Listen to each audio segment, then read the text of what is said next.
Hey everyone, welcome back to another exciting episode of Attacker Productions. Today I bankrupt joined once again by Jimmy, Jake, and just three, it's triple J's. Oh my god, Jason. Did you forget names or what? No. What happened there? There's usually a letter other than J in the intro. Nah, there's never another J. Go ahead and say hi, Jason. Yeah, what's going on, guys? Alright. No, we have Austin hiding in the background, so like my brain was trying to say Austin instead of Jason.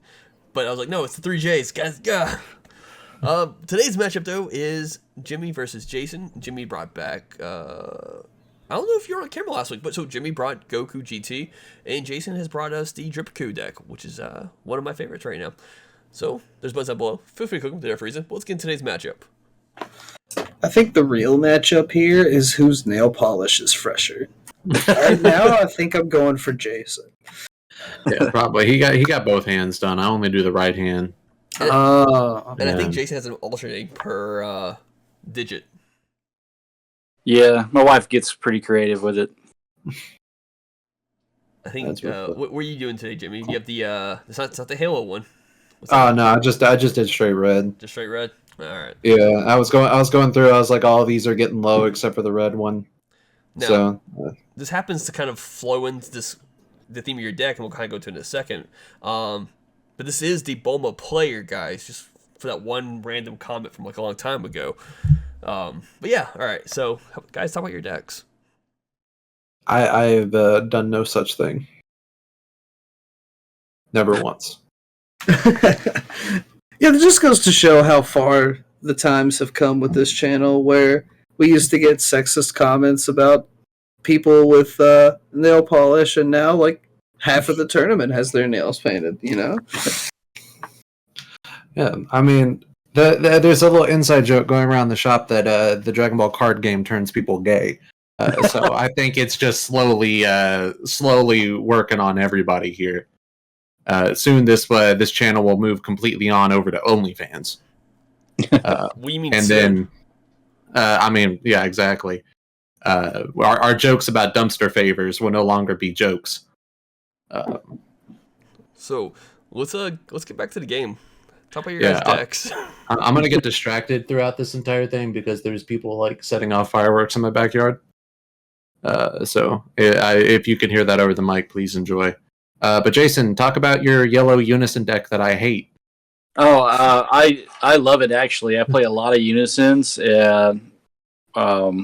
That's the main part of the deck, which is pretty cool because it's hard to your opponent to deal with unisons most of the time. Exactly. That's why I hate it. Yep, that's why I set out to build this deck. I love it. I think it's really easy to play. It's really easy to learn. I'm still learning it, obviously, in this video. So what you don't see is Bancroft setting to the side, actually helping me learn what my cards were during this match. So you say that as you get to adjust to a marker. I did my best not to tell you what to do because I wanted to make sure you knew your deck without giving you an advantage over Jimmy. So you did forget to draw or even +1 on your Yamcha there, and I think you read the Yamcha as you were still mid combo after the leader swing, which kind of happens sometimes. We've had instances where people have done dormant and just go, all right, pass turn. It's like, you still get a combo step. Yeah, it's like this. I still get combat here. Well,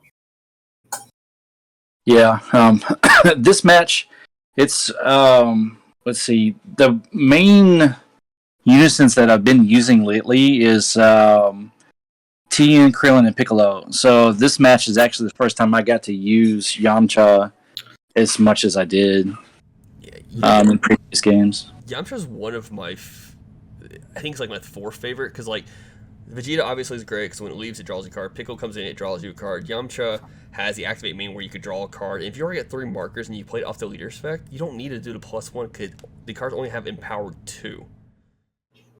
Correct. Yeah. Look at that board you got going on, Jimmy. yes, sir. That's what GT likes to do. This was a deck that I always thought was gonna be pretty dope. And but before I get into this, so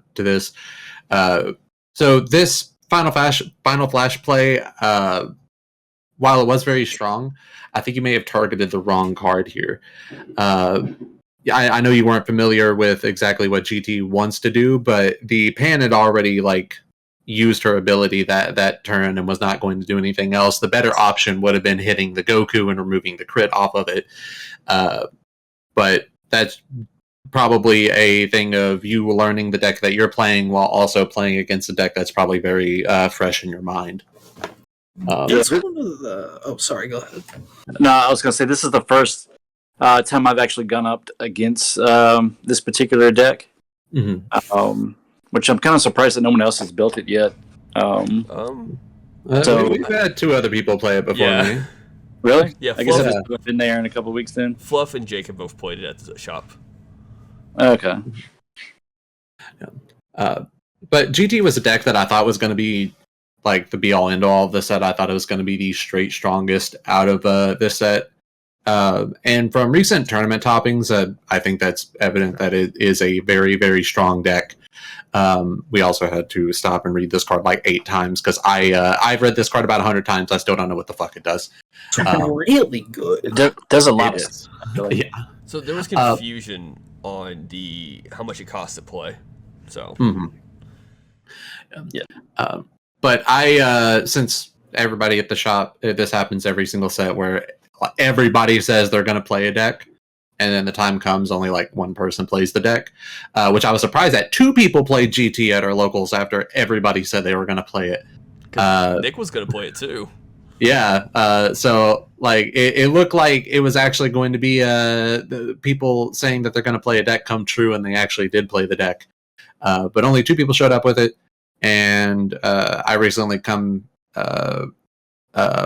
into possession of some of the cards, so I was like, you know what, I think I'm going to play the deck, and I've absolutely fallen in love with this deck.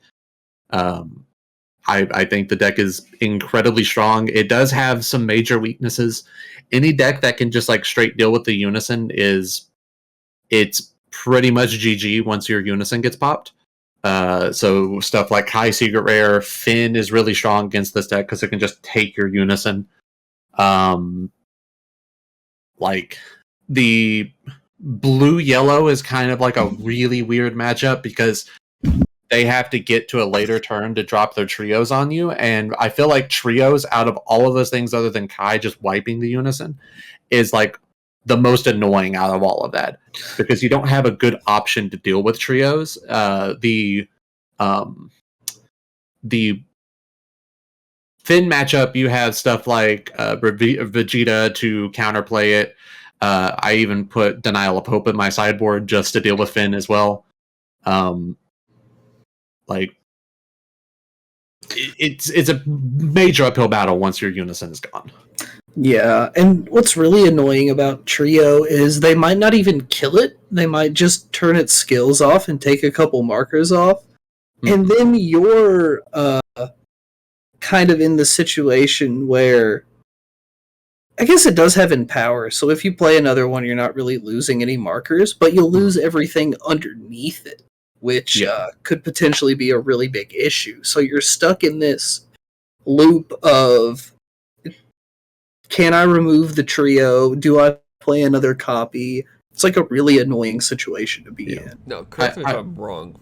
The leader swing, is it only on Awaken, where it puts a card underneath it and gives itself a marker on the Unison? You don't get a marker. No, you don't get a marker on the Unawakened side. The Awakened side is just a attack draw 1. And then you have the option, if you don't have a Unison, you can play a spaceship from your drop area. And then the final is a Spirit Boost 10 that will play a 8 or less Goku GT from your hand. So you usually want to stay on the front side as long as you can, but I knew that that this Unison deck can just spam Unisons, and like I didn't want to get caught in a situation where I was having to like awaken mid-turn, which it is just a draw 2, so it's not that big of a deal. But I still just felt safe having more cards in my hand to combo out. Because while I can deal with battle cards, with my battle cards, because there's a lot of negging, I don't have a lot of options to deal with Unisons.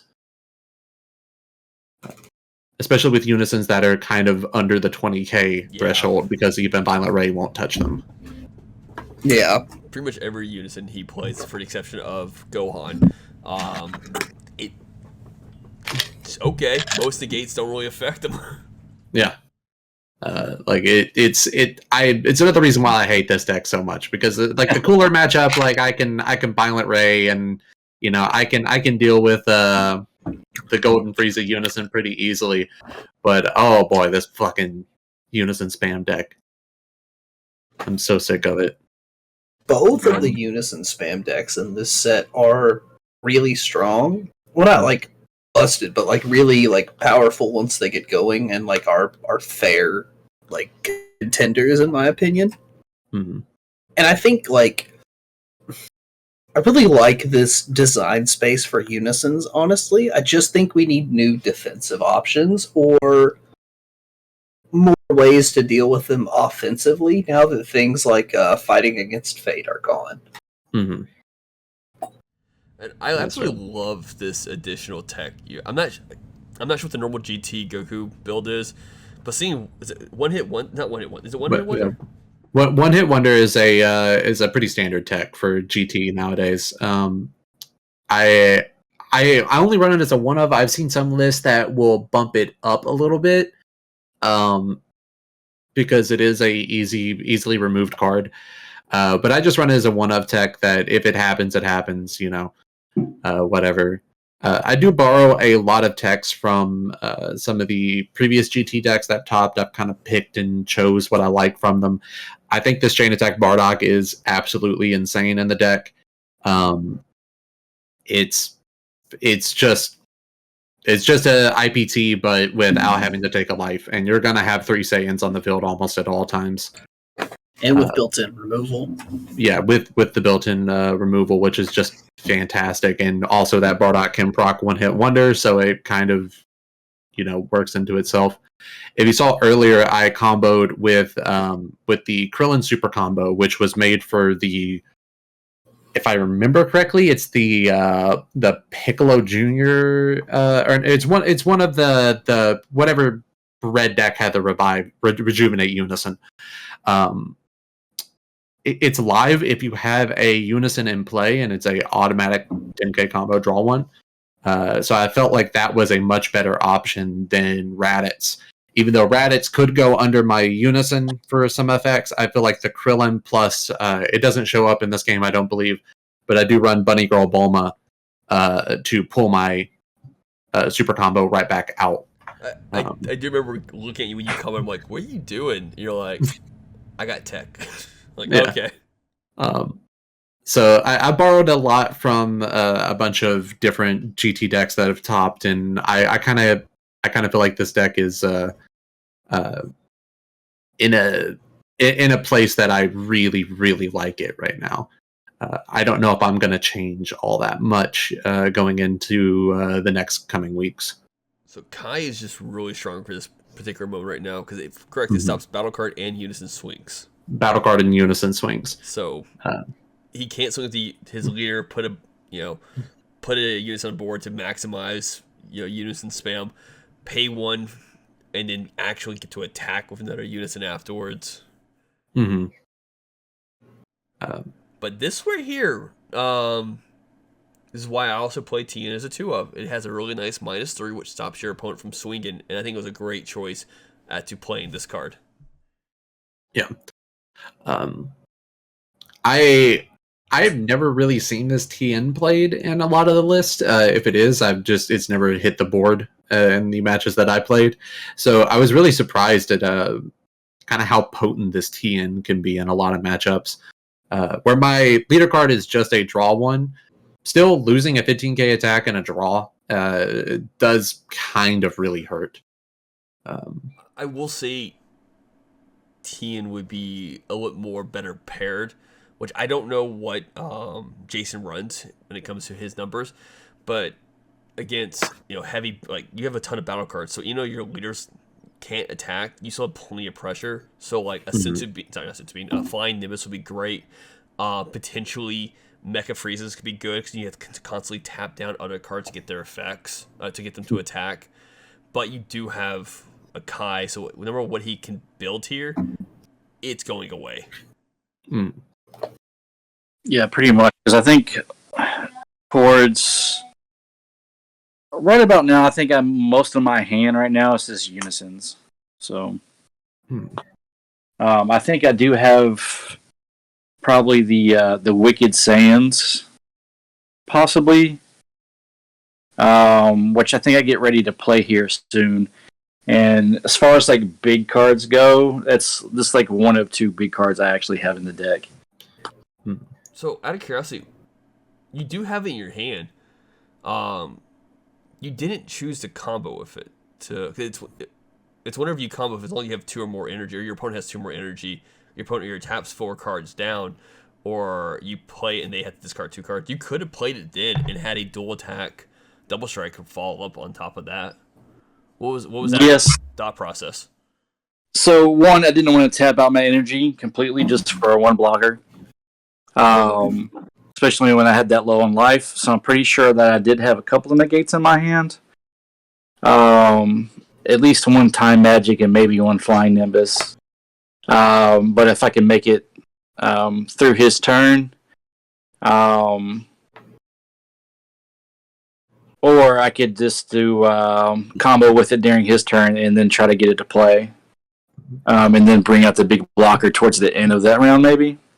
Was kind of my thought process. And if I remember correctly, I think I just completely forgot to neg out that Gohan on the Bardock swing. Because that Gohan is only a 15k, right? And he's not a barrier. Correct. Isn't... I think he might have barrier. He does have barrier. Yes. Yeah. Okay, that's why then. I'm kind of fuzzy brain right now, and this was last night when we played this. I thought the Bardock, I might be wrong with this, I thought his auto on the neg was only for Bardock crew cards, not Red Saiyans. No, it counts Red Saiyans too, I believe. Fairly certain. I think it's... Yeah. I think it does said Red Saiyans. No. Bond 3. So, the Wicked Saiyans actually really surprised me in this matchup. I expected either the Gohan Piccolo Secret Rare or in my head the entire game I was imagining the Super 17 Siblings Absorbed. That was the card that I had in my head or pictured in my head, and every play I was making, I was waiting for the siblings to come out. But then when I seen Wicked, I was just like, oh shit, okay, I gotta remember what this card does. Yeah, it's the one that I already had, and it was yellow, and I thought it would be really good because I do have some cards that res mode stuff, so I thought I could pull it off if I could get most of your cards in rest mode, but from where you like spam the field and still have like 4 energy, it was kind of hard. So I was actually surprised that you went ahead and just let me put it out on the field. Yeah, I felt comfortable letting you put it down on the field because I wanted to be able to use my resources on my turn to attempt to kill you because you were so low at this point. And I had 2 pretty much dead cards in my hand, so I discarded a additional Unison, and then I discarded my Vegeta Resolve Renewed because I knew that you were tapped out now, that I was not worrying about Robotic Repose, which is what that card is in this matchup. I think playing Wicked Saiyans was one of those things where it's like, damn if you do, damn if you don't situations. Mm-hmm. Like, if he allows it to go on the board, you have a couple more, protection. But at the same time, if he doesn't tap 4 cards down, he still has, like I said, he has resources. He still has a leader swing. He still has more cards he could play and continue pressuring you when you're, like he said, tapped out. Yeah. Here, I'm just going over, because it's a video, what we've already talked about. There were 2 mishaps, unfortunately, but that was about it. But I hope you enjoyed today's matchup, guys. Kudos to Jimmy. And with that being said, what was that? I don't know. Somebody just like unseated a sword or something. Well, with that being said, thank you opportunity. There's buttons down below. Feel free to click them there for reasons. I'm passing this off now. Go watch another Dragon Ball video or something. Thanks, guys.